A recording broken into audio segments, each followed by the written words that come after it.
Hi guys, we're here at Puro Pinche Real Estate, and I'm just honored to be here with these two guys. I feel like there's a lot of knowledge, a lot of just stuff that they had, experience that they could share with you guys and share with me. Shit, I mean, I'm all open to hearing what you guys have to say. Today we're going to be talking a little bit about not your traditional real estate and just kind of thinking outside the box. I guess I'll start off with you, Ronnie. One thing being, so you are the president, el presidente of NAREP, being a board. I mean, can you describe a little bit as far as what made you get into it? What is kind of like your vision of it and how it could help your real estate career? Yeah, that's a great question. Thanks, Robert. And so I am the president of the National Association of Hispanic Real Estate Professionals, our San Antonio chapter. And to be quite honest with you, it was what really inspired me to get involved with NAREP is just coming from a Hispanic background. Okay. You know, my parents are from Mexico, and I know that there's a lot of underserved people that are Hispanic in the community. And I said, let's see what NAREP's all about. Your traditional real estate, I mean, you're helping people buy and sell real estate. Like, where did you, like, did you see it somewhere, or is it something that you were kind of already involved and said, you know what, fuck it, let's do it, let's go all in? You know, to be quite honest with you, when I got involved with NAREP, I had heard of our chapter and I was like, what are they going to do for me? Sure. That was my thinking back then. And then I got called in 2017, 2018. The president at that time, Beatriz Briceño, gave me a call and invited me to participate on the board level. Yeah. So I said, what the heck, man, I'll go and check it out and see what it's all about. It always starts at the kind of like the board level, and then after that, it goes to the next step. I think that's awesome, man. I think that's good that you actually ran with it. And like sometimes, you know, I don't know if you had any doubts going into it, but what was your kind of initial feeling, like starting to, because you don't get paid. Right? No. El presidente doesn't no, get paid. No, we don't get paid. No one on the board gets paid. Yeah. So you got your time, you're investing your time, but what would you tell like either a new realtor or experienced realtor as far as like getting involved like in organizations like this? When I first got involved, I thought, I'm going to get involved with NAREP to see what's in it for me. See how I can benefit from being involved with NAREP. And to be quite honest with you, what really grabbed me and made me stay was all the camaraderie on the board. So here I was all of a sudden, instead of dealing with familiar people in my office, now I'm dealing with someone from EXP, someone from REMAX, someone from a smaller brokerage, title people, lenders. You know, there's all these different people from different companies, all involved in our industry. And then you had, you know, different personalities. So that's what really attracted me to staying with NAREP. And then it didn't become about what could I do for me. Yeah.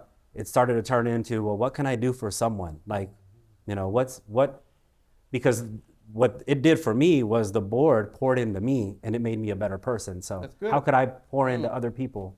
And just the whole concept behind NAREP is pretty cool. Like helping like Hispanic home ownership, I think is big, man. I think it takes a lot. I know, for example, I like coach my kids' baseball team, and it's totally not real estate related, but it's time consuming. And I mean, shit, we're busy right now. So to do something like this, like seriously, we commend you, man, because it's a lot. But I just feel like it needs to be said out there, like getting involved more. And we're actually, Vanessa and I are looking to get more, whether it be NAREP or just different organizations. So my thing is like to hear from someone that it's at your level, the president of NAREP, I think it's pretty cool. So. Well, there's a lot of things that I learned later on in life that I wish I could have learned a lot earlier.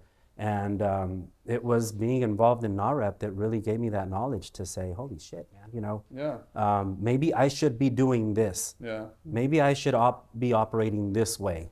Sure. So, I highly recommend anyone get involved with whatever your passion is. If it's being aligned with an organization that is aligned with Hispanics and increasing sustainable home ownership in the Hispanic community, then get involved if you're passionate about that. If you're passionate about something else, and there's an organization for that thing that you're passionate about, get involved.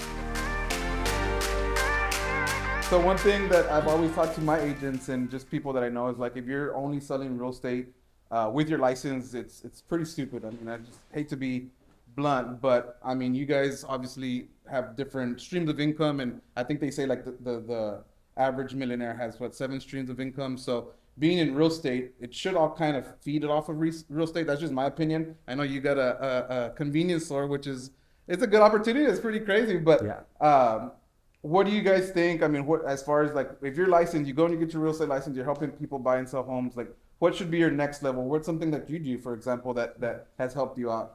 Sure, and I'll add to that. There's actually one more stat: 90% of millionaires create their wealth through real estate. Oh wow! Right. So I'll lead into that, and I think we're in an industry that we're actively involved in, and we're day to day. And I love, like, one of my principles that I live by is practice what you preach. Right. Sure. That can tie into the sell side. That can tie into telling your kids, hey, I want you to do this, but then you're doing opposite. Right. Yeah. Like. So staying committed to that and staying true to that. But I think for us as real estate agents, professionals that are selling this dream to buyers, to sellers, to investors, developers, and not having the real knowledge ourselves, is a disservice to them, right, on the selling side. But in turn, as we learn that information and we're helping people create wealth, we should also be able to create wealth for ourselves and our families and our friends and so on. Yeah. So I think for me, I mean, I'm all in on the investment, the development side, the sell side. I love it. I really do love real estate, but it's something that as professionals, we have to look at and actually be able to capitalize on, because we have deals coming into our funnel every day. We have access to MLS, which most people don't. And we have this extra income that we have coming in through the sell side that I think that we should pump right back into our business. So Ronnie, I know you've done flips before. I mean, what's something that you kind of seen that your typical real estate agent that's kind of stuck? I feel like they're making good money, they're selling a good amount of homes, but what would you tell them? Like, hey, dude, like there's fucking more than this. Like, what's the big picture? I mean, what do you think? Absolutely. I think one of the biggest fears for new agents or inexperienced agents, whenever they get in and they start having a little bit of success under their belt, is, first of all, they want to pay all their bills off and probably pay off the IRS. But then they start accumulating a little bit of wealth. And I think a lot of times we get so caught up on the fact that we don't have hundreds of thousands of dollars to invest. Yeah. And a lot of people don't know, but you can get creative. Maybe you and I, maybe I see a good deal for 150 grand, right? And I don't have the 150 grand. But if I reach out to Gilley and I reach out to you, Robert, and maybe we all go in together. Maybe we can all go in together and split up our profits equally at the end of the project. Then that's a way that we're actively being involved in real estate. And I know it's helped me. So when I actually done something, like when I'm explaining it to clients, it just flows a lot easier. So it's almost like you said, practice what you preach, but also I think it helps us personally in our actual business of like selling real estate. So that's good endpoint. Is there something that you think right now, as far as what you're thinking, as far as San Antonio going to look like in 5 years, where you would kind of focus on? Yeah. Not only on the real estate, but like kind of like the investor minded. Like, what are you thinking in the next 5 years? For sure. So I look at, like, and I think every real estate professional should look at this too, is look at secondary markets, right? So I think San Antonio is still a secondary market, and I don't think there's really any true terms. There's some stats that they'll put into the secondary market, a primary market. I would look at Austin right now as more of a primary market, Dallas a primary market, San Antonio still a secondary market. As you go a little step further, maybe another 5 to 7 years, the Valley is going to be a secondary market. Brownsville, McAllen, those are areas that are going to explode. But study the markets, right? So I've always been told we're about 5 to 7 years behind Austin. Yeah. What's happening in Austin is going to happen in San Antonio, right? If you look at all of the influx and migration from people buying, obviously from California to Texas, right? And they're coming to San Antonio or Austin. But look at the people coming from Austin to San Antonio, right? Study what happened in Austin 5 years ago, 7 years ago. That's going to happen here, right? Where are the stats? Where are the values at in Austin? They might not be dollar for dollar because their economy is a little bit different.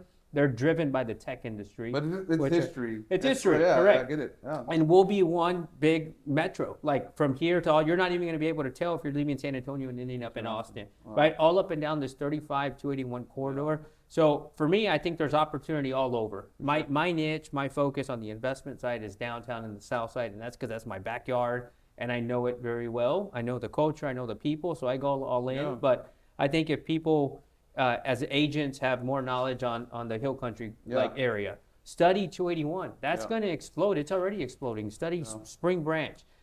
Look at those primary markets and look at what has happened. Go to the east side of Austin.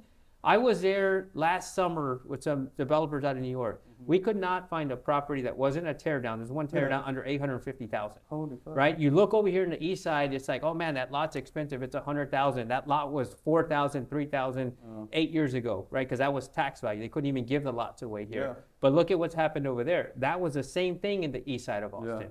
There's so many different markets. Go look at the west side. You want to go look at UTSA, look at the expansion for growth. They've got a master plan that says, I think it's either 10,000 or 15,000 students over the next 10 years. Students and faculty. Where do you house all these students? For sure. Right? Look at everything that they bought. They bought the jail. They bought all this land, and they've been buying for the last 7 years. And I think as agents, you want to look at where there's indestructible real estate. You have it firsthand. For me, indestructible is government jobs.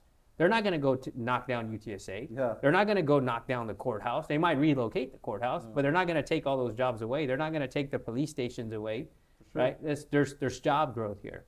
Look at where the big companies. That totally makes sense, and it's kind of like all this knowledge in here, and I wish we could sit here and just talk about real estate. I mean, me personally, I could sit anywhere and just, especially with guys like this, I think we're kind of at that point where like there's business for everybody. I mean, we've talked about this and like why be greedy about what we know and what what we could teach, even though like different brokerages, different whatever it may be. I think just reaching out and seeing what other people think is great. So to have you guys on here, really appreciate it.